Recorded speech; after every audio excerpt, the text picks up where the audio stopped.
Noam Chomsky has been called many things: the most important intellectual alive, America's leading dissenter, and a few other things not suitable for polite company. Scholars around the world know him for his revolutionary work on the structure of language, studies he has pursued at MIT since 1955. But he's most controversial as a freelance critic of politics and power. Honest dissidence is what he calls it, the blunt scrutiny of national power, arbitrary government, and injustice. In dozens of books and hundreds of articles over the past quarter century, he has criticized the superpowers, from U.S. involvement in Southeast Asia and Central America to Soviet involvement in Afghanistan and Czechoslovakia. 20 years ago, he was an early volunteer in the protest against the war in Vietnam. We met in Boston to talk about dissent and democracy then and now. You said recently that this country is more dissident now than you ever remember it, more so than even during the Vietnam War. When I read that, my mind went back immediately to that period, to the protests in the streets, the mass demonstrations, the riots on college campuses and in the ghettos. That dissidence, it was powerful and emotional and unprecedented. And you say we're a more dissident nation now? The dissidence now is much wider and more deeply rooted, and it's found in sectors of the population that were excluded from the dissident movements of the 1960s. I think to compare the present situation with the late 60s is a little misleading because of the scale of what is being protested. The movements of the 60s became, the peace movement at least, the anti-war movement, became a significant movement at a time when we had hundreds of thousands of troops attacking South Vietnam and expanding the war to all of Indochina. Major war with hundreds of thousands of people slaughtered, and just one of the major wars of the century, in fact. Until that time, the peace movement was very limited. As late as mid-1966, here in Boston, which is a pretty liberal city, we had a hard time having public meetings because they would be broken up, often broken up by students.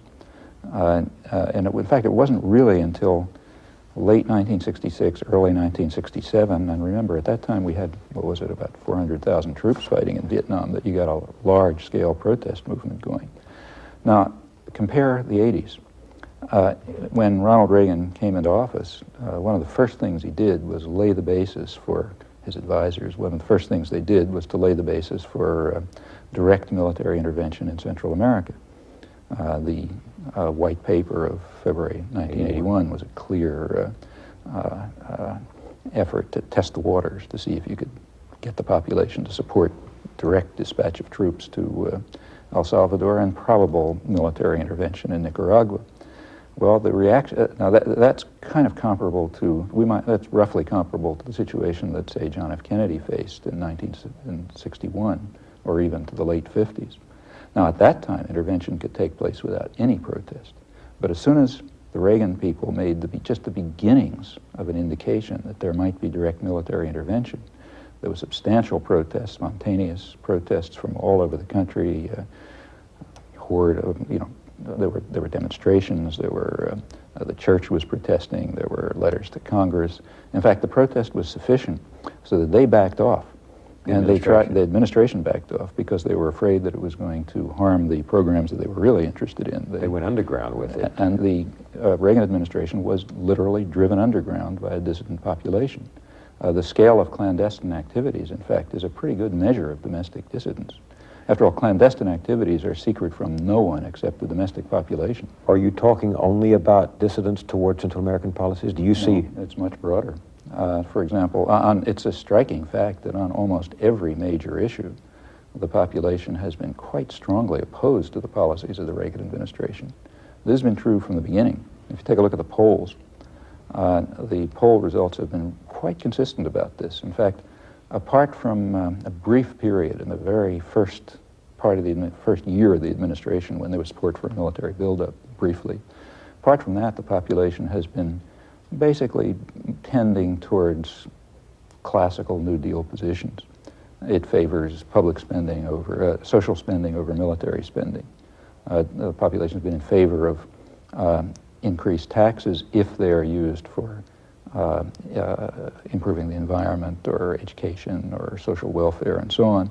If you look at the questions on the polls, which ask, would you spend such and such an amount of money for new weapons or for, say, medical insurance, the answers have consistently been in favor of social spending against military spending. The population has been quite strongly opposed to the direct interventionism. In fact, the only exceptions to this are the sort of one-day quick victories. Grenada. Defeat Grenada. Libya. Yeah, I mean, things like that, of course, everybody rallies around the flag, but anything that has extended even to a limited extent beyond that has in fact had public opposition. Now, it's not organized public opposition. You are saying that a negative poll on an issue constitutes dissidence?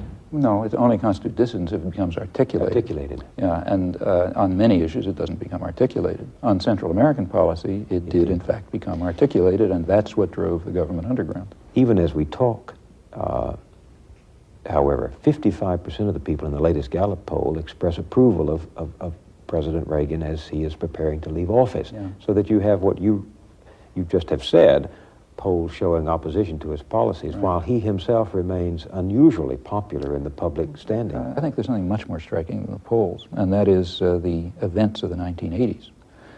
In the 1980s, I think it's a very dramatic fact that in the 1980s, the government was driven underground. It was forced to undertake large-scale clandestine activities because of its domestic enemy, because the domestic population would not tolerate those activities.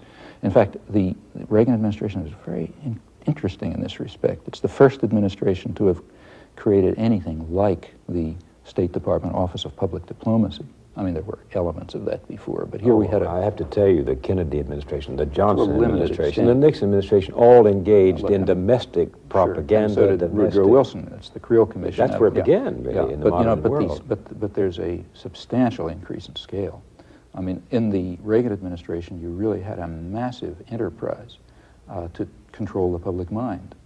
In fact, when this was exposed during the Iran-Contra hearings, partially exposed, one high administration official described it as the most successful operation they carried out. He said it's the kind of operation that you carry out in enemy territory.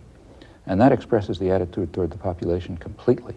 The population is the enemy, and you've got to control enemy territory, and the way you do it is by very extensive public diplomacy, meaning propaganda. Sure, it's always been there. But Lyndon Johnson considered you subversive.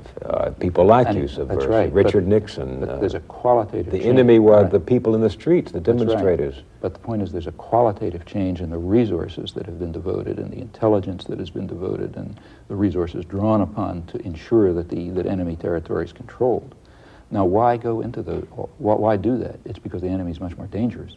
The people, see, when the enemy's quiet, the protesters, the dissenters. Yeah, when the enemy's quiet, you don't have, like, for example, when John F. Kennedy sent the American Air Force to start bombing South Vietnam in 1962, as he did, he didn't have to keep it secret.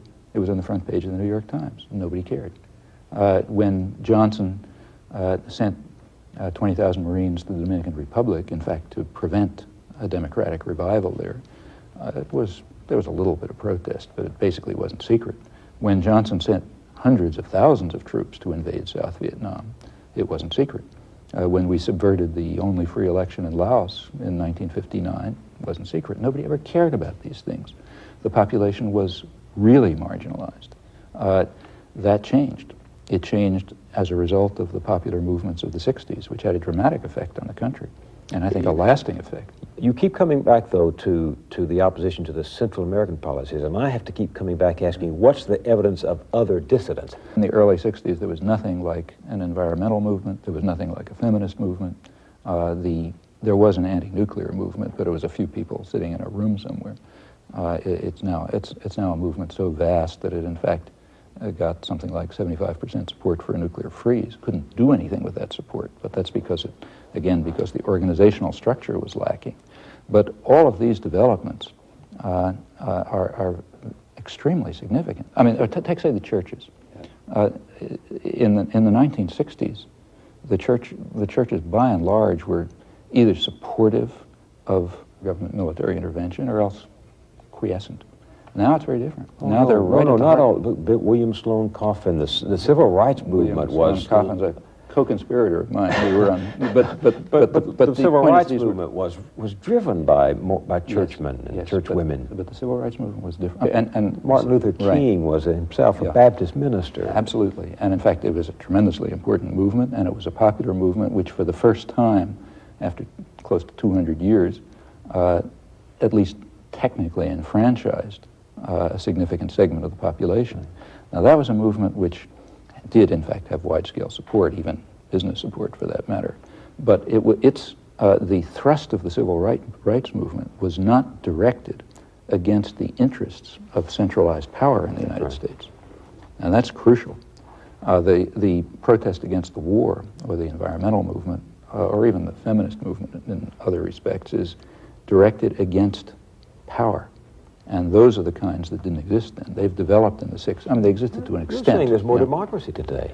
Well, there's on the one hand a lot more popular expression of democracy. On the other hand, it's less and less part of the actual institutions of the system. It's outside. If all this ferment is going on, if there is more dissidence now than you can remember, why do you go on to write that the people feel isolated? Because I think much of the general population recognizes that the organized institutions do not reflect their concerns and interests and needs. They do not feel that they participate meaningfully in the political system. They do not feel that the media are telling them the truth or even reflect their concerns. They go outside of the organized institutions to act. And so on the one hand, you have a lot of popular ferment, a lot of dissidence, sometimes very effective. On the other hand, you have remoteness of the general public from the functioning institutions. We see more and more of our elected leaders and know less and less of what they're doing. Yeah. This medium does that. Very striking. In fact, the presidential elections have been almost removed from the point where the public even takes them seriously as involving a matter of choice. Take congressional elections. Congress, especially the House, is more responsive to public opinion than the higher levels. But even here, the rate of electoral victory by incumbents has been going up. High 90s. Yeah, high 90s. Well, that virtually is a way of saying that there aren't any elections. You know, it means that other systems, you get like those patronage and communists so on. in a totalitarian it means state. that something else is happening, not choice. You know, it means that options are not being presented. So on the one hand, so I think you do have a kind of a complex situation in the United States. There's a break taking place, a cleavage taking place between a rather substantial part of the population and elite elements. Well, that includes elite intellectuals, incidentally. But that elite element is supported by a substantial part of the population. I mean, there are people who take seriously the debates, who go out and vote, who think that they're participating and believe they're participating in a legitimate exercise of democracy. Yeah, it's not a cleavage of the point of revolution. It's not that you have a narrow, it's not as if you had an aristocracy facing a mass population. It's not Iran in 1979, nothing like that. A lot of people are happy. Sure, it's split and complex and fluid and so on, but I think you can see tendencies. You can see tendencies towards popular marginalization from functioning institutions and abstraction of those institutions from reflection of from public participation or even reflection of the public will. Put that in vernacular. That means what? Well, it means that the political system increasingly functions without public input. It means to an increasing extent, not only do people not ratify decisions presented to them, but they don't even participate, they don't even take the trouble of ratifying them. They assume that the decisions are going on independently of what they may do in the polling booth. And they feel... Notice that even ratification of decisions made elsewhere is a very weak form of democracy. Ratification would be what? Well, ratification would mean a system in which there are two positions presented to me, the voter. I go into the polling booth and I push one or another button depending on which of those positions I want. That's a very limited form of democracy. A really meaningful democracy would mean that I play a role in forming those decisions and creating those positions, that those positions reflect my active, creative participation at not just me, but of course everyone. That would be real democracy. That's not We're very happening. far from that. Yeah. But we're even departing from the point where there is ratification. When you have stage-managed elections with the public relations industry determining what words come out of people's mouth, you in fact are going beyond to the point where we are, even the element of ratification is disappearing, because you don't expect the candidates to stand for anything. Candidates decide what to say on the basis of tests that determine what the effect will be across the population. Somehow people don't see how profoundly contemptuous that is of democracy. Contemptuous? Yeah. Suppose I'm running for office, and I don't tell people what I think or what I'm going to do. I tell them what the pollsters have told me is going to get me elected. That's expressing utter contempt for the electorate. That's saying, okay, you people are going to have the chance to push your buttons, but once you're done, I'll do exactly what I intend, which is not what I'm telling you. See, if you express what you believe, you don't have to ask what the polls tell you. Then you express, you don't believe what the polls tell you. That's what you say. And in fact, the whole construction of our political system is increasingly moving towards a real articulated expression of contempt for the general population. And I think people understand it. If you conduct polls to tell you what people want and they tell you, are you not listening to the voice of the people? Only if that changes your mind. But of course, the whole structure of the system is based on the assumption that doesn't change your mind, it changes what you say. So in other words, a political figure is not testing the waters and saying, okay, that's what I believe. If we had that kind of a political figure, we wouldn't bother voting for him. He's not a barometer. The political figure represents something, is supported by certain interests, has certain commitments, and so on. And the political figure then comes before us and produces things which the pollsters tell him, or his advisors, on the average, will increase his chances of gaining office, after which he will follow his commitments, his interests, what is demanded of him by those who supported him, by those who provide him with resources, and so on. This has always, of course, been true, but what is interesting now is the extent to which it is recognized to be the democratic system. It is recognized that we don't care what we say. We don't express interest. What we do is reflect power. See, I think Reagan's a very interesting political figure, and I think in a way he may represent the future of where capitalist democracy is tending. He's a very natural kind of phenomenon in a capitalist democracy. In a capitalist democracy, you have the problem, and it is always perceived as a problem, that the general population has a method of participating in decision-making. They can participate in politics. The state is not capable of stopping them. You can't shut them up, you can't put them in jail, you can't keep them away from the polls, and so on. And it's striking that has always been perceived as a problem to be overcome.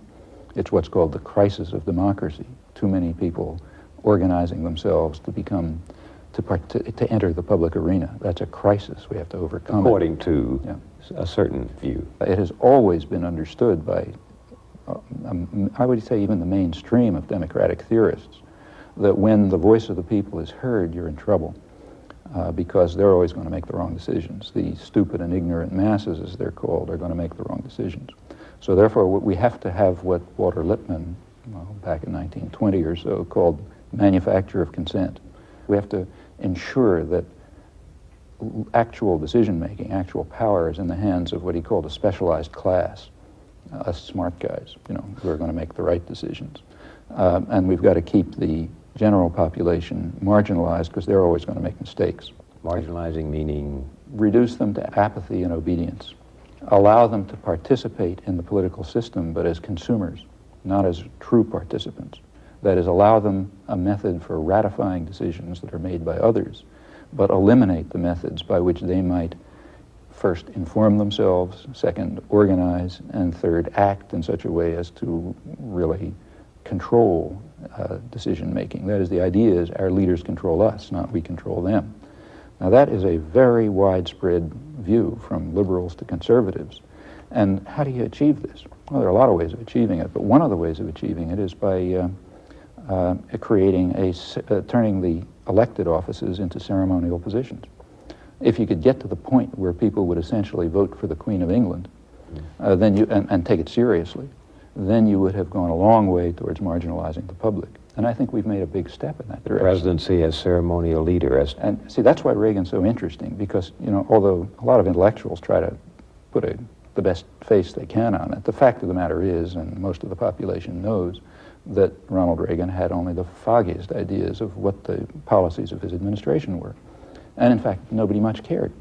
the Democrats were always surprised that he could get away with these incredible bloopers and crazy statements and so on. The detachment of the decision. And I think the reason is that much of the population understood very well that they were supporting someone like the Queen of England or the flag. The Queen of England opens Parliament by reading a political program, but nobody asks whether she understands it or does she believe it or anything like that. Every book from within the Reagan administration, from the Stockman book to the Reagan book to the new book that's now on the newsstands, says that the president was detached from the decision. I think more than detached. I think he doesn't know what it is, and I think much of the population understood it. Now, I think that explains the combination of moderate, not an enormous, but moderate popularity with opposition to the programs. What do we do about it? I mean, I don't want to leave people in a wholly negative analysis, although I believe in facing reality. For ordinary people, it's extremely hard, and that's why you need organization. If a real democracy is going to thrive, if the real values that are deeply embedded in human nature are going to be able to flourish, and I think that's necessary to save us, if nothing else, it's an absolute necessity that groups form in which people can join together, can share their concerns, can articulate their ideas, can gain a response, can discover what they think, can discover what they believe, what their values are. This can't be imposed on you from above. You have to discover it by experiment, by effort, by trial, by application, and so on. And this has to be done with others. Furthermore, surely central to human nature is a need to be engaged with others in cooperative efforts of solidarity and concern. That can only happen, almost by definition, through group structures. And unless such political organization, political and others, civic organizations, all sorts, trade associations. Yeah, I mean, there are all kinds of ways in which people can associate with one another. And I think what I would like to see is a move towards a society which is really based on proliferating voluntary organization, with eliminating as much as possible structures of hierarchy and domination and the basis for them in ownership and control, and becoming the means by which we govern ourselves, by which we control our lives at every level. Does a citizen have to have far-reaching, specialized knowledge to understand the realities of power, to understand what's really going on? Well, it's not absolutely trivial, but I mean, as compared with intellectually complex tasks, it's pretty slight. It's not like the sciences. I mean, I think this big effort made to make everything seem mysterious, but there are things that you have to study and know something about. But by and large, what happens in social and political life is relatively accessible. It does not take special training. It doesn't take any unusual intelligence. What it really takes is honesty. If you're honest, you can see it. Do you believe in common sense? I mean, you're absolutely. You do. I believe in Cartesian common sense. I think people have the capacities to see through the deceit in which they're ensnared, but they got to make the effort. Seems a little incongruous to hear a man from the ivory tower of Massachusetts Institute of Technology, a scholar, a distinguished linguistics scholar, talk about common people with such appreciation and common sense. I think that scholarship, at least the field that I work in, has the opposite consequences. My own studies in language and human cognition demonstrate, to me at least, what remarkable creativity ordinary people have. The very fact that people talk to one another is a reflection, just in the normal way, I don't mean anything particularly fancy, reflects deep-seated features of human creativity, which in fact separate human beings from any other biological system we know. You get tremendous respect for human beings when you begin to study their normal capacities.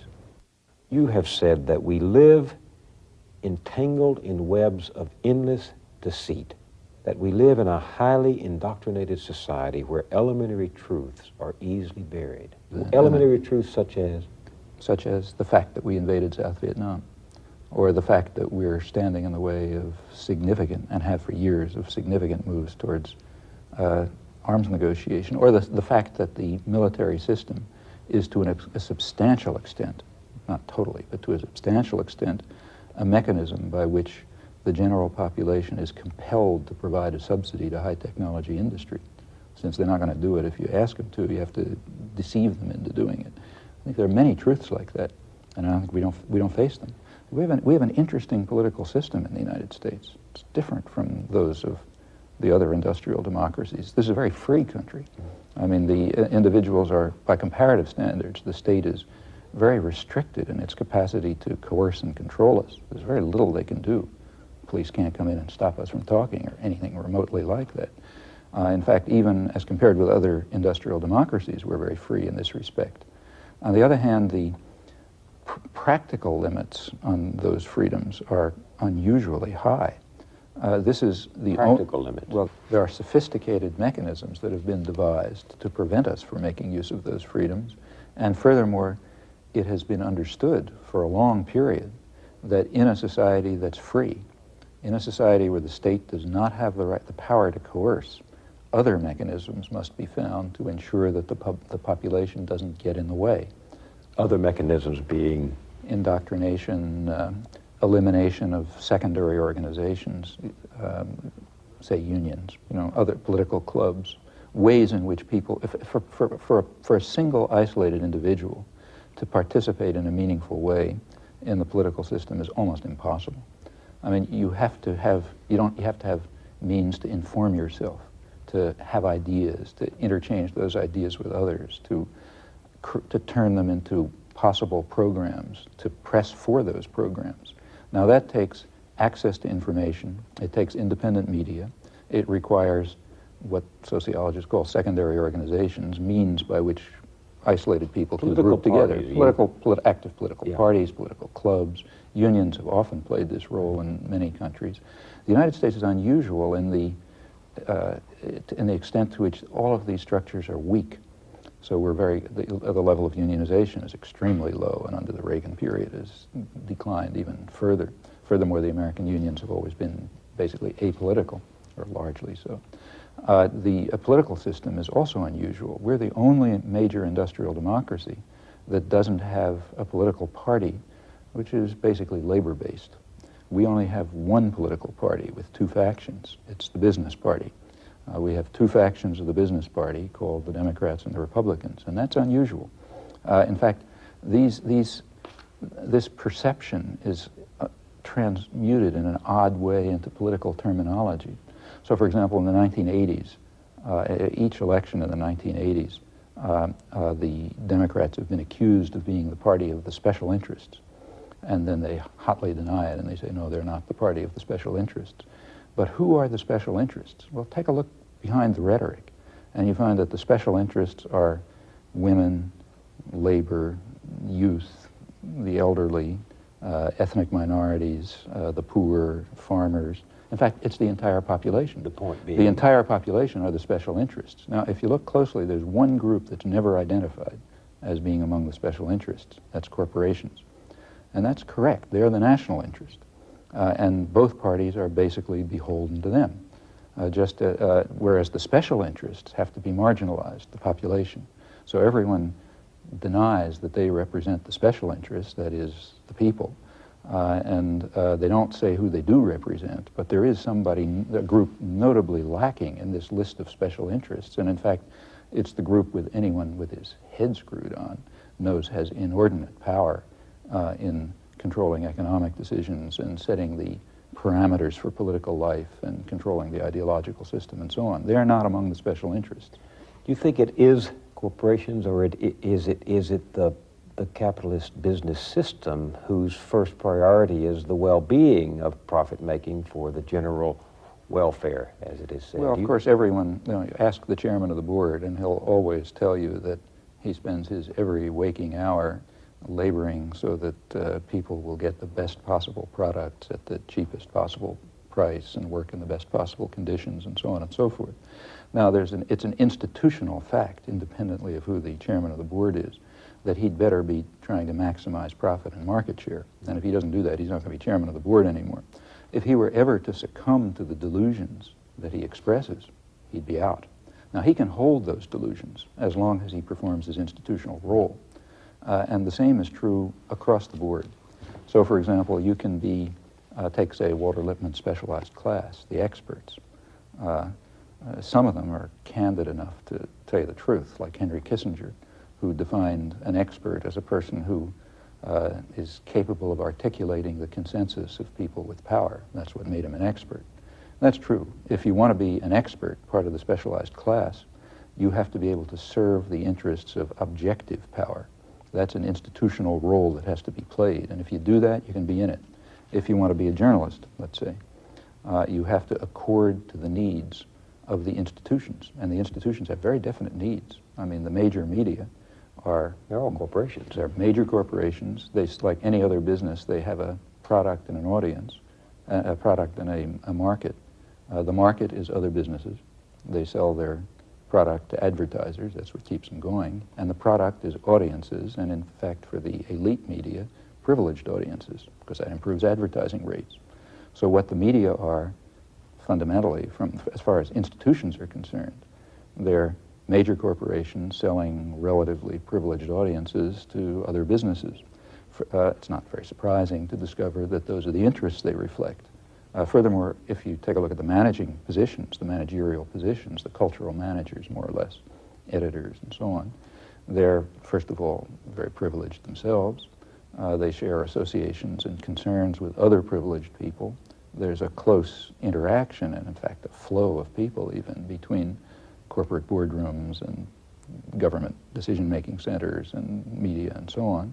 And there are many other factors, in fact, which yield the consequence that the independent media, without government coercion, there's also some of that, but even without government coercion, tend to accept and adopt as the framework for discussion the interests and concerns and the perspective of the privileged sectors of the society.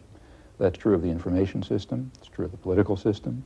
The distribution of resources alone determines it. As other modes of organization and articulate expression and so on have declined, isolated individuals find themselves marginalized, and they end up by voting for a ceremonial figure if they bother to vote at all. Are you suggesting that there's a conspiracy, that there are people who gather and decide we're going to eliminate unions, we're going to eliminate popular participation in political parties, we're going to do this, we're going to do that? Is there a conspiracy? Well, my point is, in fact, exactly the opposite. I mean, I think, and stress again, that these are institutional facts. These are the ways the institution functions. Let's go back to the chairman of the board. There's no conspiracy in the board of managers to try to raise profits and market share.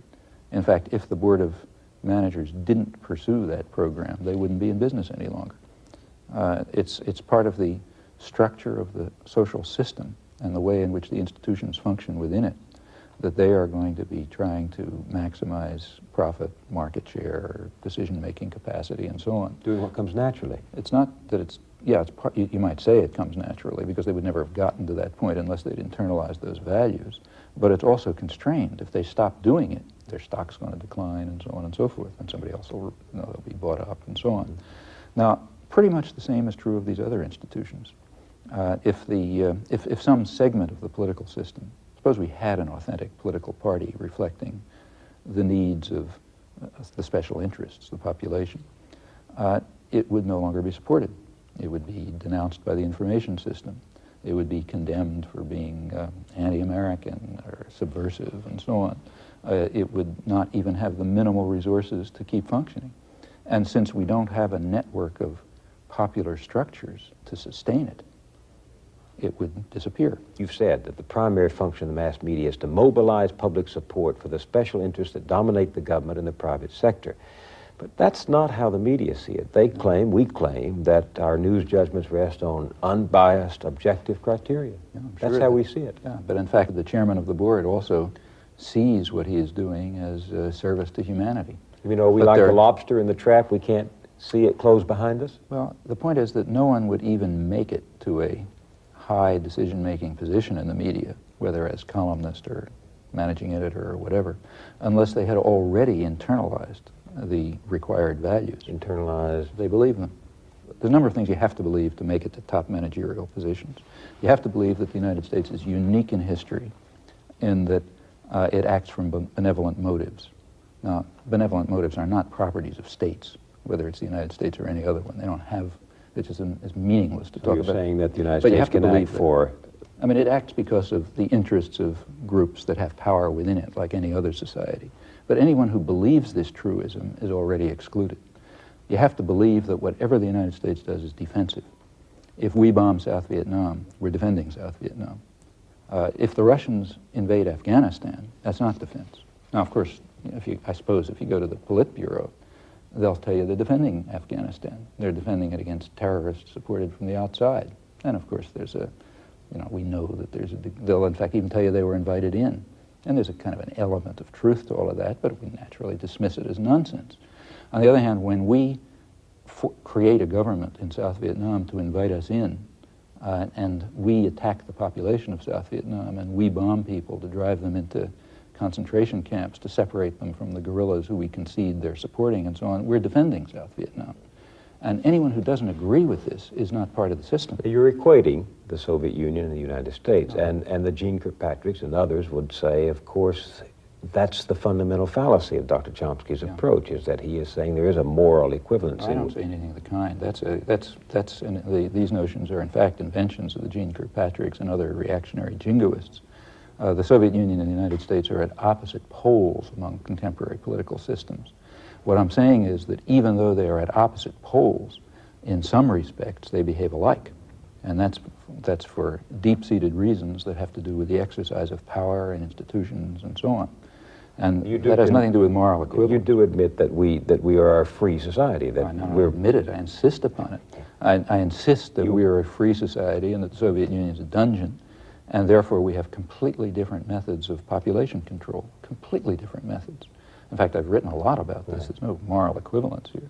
The totalitarian, I mean, there's no state is truly totalitarian, but as we move toward the totalitarian end of the spectrum, the technique of control is roughly that satirized by Orwell. You have a center of truth. You have a ministry of truth. It announces official truths. People can believe it or not. Nobody cares very much. It's sufficient that they obey. Totalitarian states can be more or less behavioristic.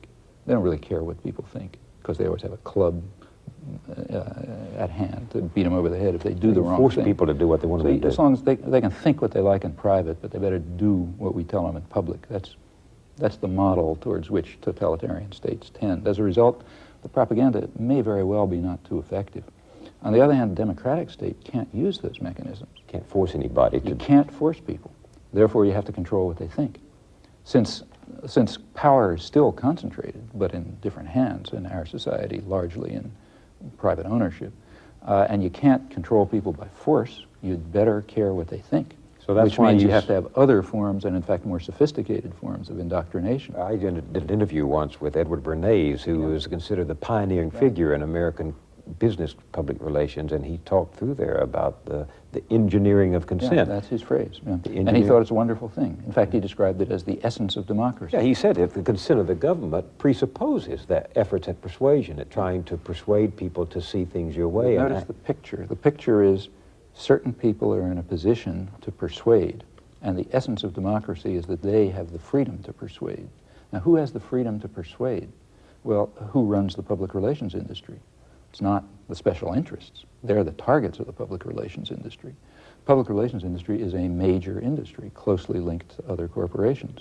And those are the people who have the power to persuade. That's the essence of democracy. Yeah, and they must engineer the consent of others. There was a vice president of AT&T in 1909 who said that he thought the public mind was the chief danger to the company. Corporation. Exactly. The general public might have funny ideas about corporate control. For example, people who really believe in democracy, people who take 18th century values seriously, people who really might merit the term conservatives, that much abused term, are against concentration of power. They remember that after all, the doctrines of the Enlightenment held that individuals should be free from the coercion of concentrated power. Now, the kind of concentrated power that they were thinking about was the church and the state and the feudal system and so on. And you could sort of imagine a population of relatively equal people, at least equal white male property owners, who would be not controlled by those private powers. But in the subsequent period, a new form of power developed, namely corporations, with highly concentrated power over decision-making in economic life. That is, they control over what's produced, what's distributed, what's invested, and so on and so forth, is very narrowly concentrated. So this is why the vice president of a large corporation would say the public mind is the chief thing. The public mind might have funny ideas about democracy, which say that we should not be forced simply to rent ourselves to the people who own the country, rather, and own its institutions. Rather, we should play a role in determining what those institutions do. That's democracy. If we were to move towards democracy, and I think democracy even in the 18th century sense, we would say that there should be no maldistribution of power in determining what's produced, what's distributed, what's invested, and so on. Rather, that should be, that's a problem for the entire community. In fact, there are, in my own personal view, unless we move in that direction, human society probably isn't going to survive. Why? Well, we now face the most awesome problems of human history, problems such as the likelihood of nuclear conflict, either among the superpowers or through proliferation, the destruction of a fragile environment, which finally we're beginning to recognize that was obvious decades ago that we're heading for disaster. Other problems of this nature, they're of a level of seriousness that they never were in the past. But why do you think more participation by the public, more democracy is the answer? Because, well, more democracy is a value in itself. So quite apart from, because democracy is a value, it doesn't have to be defended any more than freedom has to be defended. That's just, it's part of, it's an essential feature of human nature that people should be free, they should be able to participate, they should be uncoerced, and so on. Right, so these are values in themselves. Right. Why do you think, if we go that route, because I think that that's the only hope that I can see, that other values will come to the fore. I mean, if the society is based on control by private wealth, it will reflect the values that it in fact does reflect. The value that the highest, the only real human property is the desire is greed, and the desire to maximize personal gain at the expense of others. Now, any society, maybe a small society based on that principle is ugly, but it can survive. A global society based on that principle is headed for massive destruction, and that's what we are. We have to have a mode of social organization that reflects other values that I think are inherent in human nature that people recognize. And that would be, I want to see exactly what you mean. I mean, what are human beings? I mean, in your family, for example, it's not the case that in the family every person tries to maximize personal gain at the expense of others, or if they do, it's kind of pathological. It's not the case that if you and I are, say, walking down the street and we see a child eating a piece of candy and we see that nobody's around, and we happen to be hungry, we don't steal it. If we did that, we would be pathological. I mean, the idea of care for others and concern for other people's needs and concern for a fragile environment that must sustain future generations, all of these things are part of human nature. These are elements of human nature that are suppressed in a social and cultural system which is designed to maximize personal gain. And I think we must try to overcome that suppression, and that's in fact what democracy could bring about. It could lead to the expression of other human needs and values which tend to be suppressed under the institutional structure of a system of private power and private profit. But do you believe that by nature human beings yearn for freedom, or do we settle in the interest of safety and security and conformity? Do we settle for order? These are really matters of faith rather than knowledge. On the one hand, you have the Grand Inquisitor who tells you that what humans crave is submission, and therefore Christ is a criminal, and we have to vanquish freedom. That's one view. You have the other view of, say, Rousseau in some of his moments, that people are born to be free, and that their basic instinct is the desire to free themselves from coercion, authority, and oppression. It's the answer to which you believe is more or less where you stake your hopes. I'd like to believe that people are born to be free, but if you ask for a proof, I couldn't give it to you. You've dealt in such unpopular truths and have been such a lonely figure as a consequence of that. Do you ever regret either that you took the stands you took, have written the things you have written, or that we had listened to you earlier? I don't. I mean, there are particular things which I would do differently because you think about things, you do them differently. But in general, I would say I do not regret it. I mean, do you like being controversial? No, it's a nuisance. Because this mass medium pays little attention to the views of dissenters, not just Noam Chomsky, but most dissenters do not get much of a hearing in this medium. No, in fact, that's, again, completely understandable. They wouldn't be performing their societal function if they allowed favored truths to be challenged. Because after all, their role, their very institutional role, is to establish certain truths and beliefs, not to allow them to be challenged. Society does, in order to cohere, does need a consensus, does it not? I think it needs tentative assumptions, but we should remember what Justice Holmes said in one of his famous dissents, that fighting faiths have repeatedly been seen to be false. We should recognize that. Yes, we need tentative assumptions in order to continue with our lives, but we also ought to be open to a healthy society would not only tolerate but encourage challenge. That's what happens in the sciences. In the sciences where the world is keeping you honest, and you can't be dishonest, fundamentally, not only is challenge tolerated, but it's stimulated. If a student comes along with a new idea that threatens established beliefs, you don't kick them out of your office. You pay attention, you're struck. But in politics? Well, political life is preserving privilege and power, but that's not a value that should be protected. That's a property that should be overcome. I'm not saying question everything always. That's hopeless. You know, like I walk out the door, I don't think the floor is going to collapse. Of course, you accept things. You have faith, you have beliefs, and so on, and you operate on the basis of them.